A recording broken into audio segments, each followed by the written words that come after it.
제목: 일본 정치인 실명거론 명예훼손. 일본 언론의 통일교 종교박해, 경찰의 경호 실패와 데스여 씨의 잘못된 판단 본질 잊은 채 통일교 집단 이즘에 한일 경호 비교. 아베 죽음과 관련해 일본 언론이 연일 관련 정치인들의 실명을 거론하며 통일교 종교박해에 이은 정치인 박해에 나서고 있다. 일본의 조직 문화는 참 무서운 일면도 많다. 부정적으로 말할 때 흔히 10명의 조직원을 단합시키기 위해 한 명을 왕따시키는 독특한 이즘의 문화를 대표적으로 지적한다. 덕분에 일원은 그 조직에 빠지지 않기 위해서 필사적으로 노력하는 것이며 외형으로 볼 때 일사불란한 조직 문화가 만들어진다. 하지만 궁극적으로 다양성이 부정된 획일적 조직 문화 속에서 그 무슨 창의적 효율이 나오겠는가. 특히 오늘날과 같은 다양성, 그리고 고도의 융합사회에서 말이다. 오늘날 일본 사회에 큰 문제가 되고 있는 은둔형 외톨이, 히키코모리가 수백만 명에 이르고 한때 세계 경제 3위 경제대국에서 어느샌가 잃어버린 30년을 헤매는 지금의 일본의 현실을 살펴봤을 때 결코 이와 무관치 않다는 지적이 많다. 지난 90년대 민주사회에서 있을 수 없었던 일본 사회 통일교인 강제개종 납치 사건이 무려 4천여 건으로 보도될 만큼 들불처럼 일어났다. 이와 비슷한 시기 95년 옹제이교 지하철 살인가스 테러 사건이 발생했다. 연일 일본 사회는 이 문제의 사이비 옹제이교 사건을 보도하면서 난데없는 통일교를 이와 같은 부류로 인식해 집단 이즘해를 가한 적이 있었다. 가슴을 치며 통탄할 일이었다. 통일교회를 옹제이교와 동일시하다니. 그로부터 30여 년이 지난 2022년 7월 8일 아베 신조 전 총리가 데스여 씨에게 저격을 당한 안타까운 사건이 발생했다. 그에겐 불행했던 가족 간 종교 갈등이 있었다. 데스여 씨의 모친이 통일교에 지나친 헌금을 했다는 것이었다. 그런데 아베 신조는 통일교회와 아무런 관계가 없었다. 정치인으로서 통일교 NGO 평화행사에 의례적인 축하 영상 하나 보냈을 뿐이다.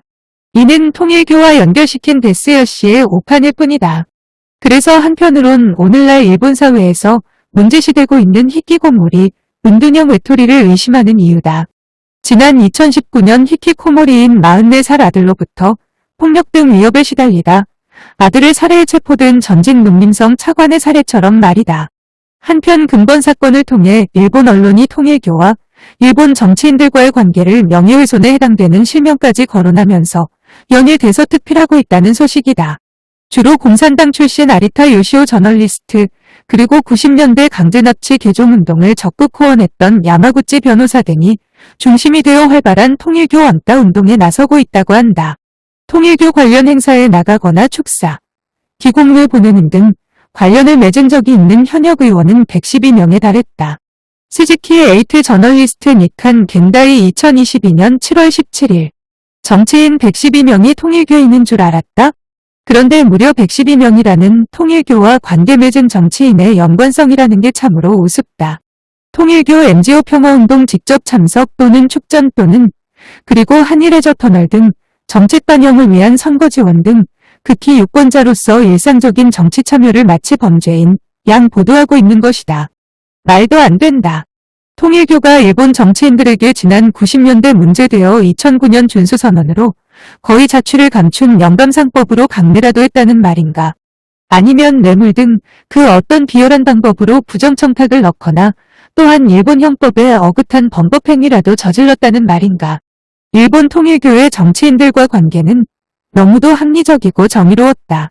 알려진 바와 같이 통일교회가 세계적으로 펼치고 있는 평화운동에 대한 참석 또는 축사 그리고 평화정책으로 가정회복, 한일해저 터널을 위시한 세계평화고속도로, 초종교초국가 지역평화운동, 유엔 갱신운동, 국제피스로드 등 정치권 협조를 위한 지원이 태반이었다.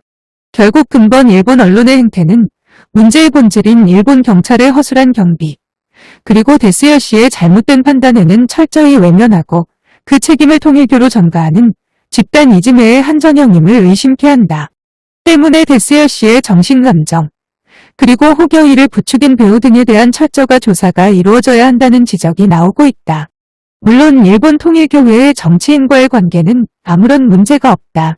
이를 문제 삼는 언론인들이 문제임을 분명히 밝혀두며 이는 향후 일본 통일교회가 입장문에서 밝힌 국제사법재판소 등 법적 분쟁의 중요 근거가 될 전망이다. 피스 전망대는 시청률을 위한 흥미 위주 일본 언론의 무분별한 보도 행태를 강력히 규탄하고자 한다. 아울러 지금 핍박 중인 일본 통일교 식구님들의 큰 힘이 되었으면 한다. 화이토 2022년 7월 26일 피스 전망대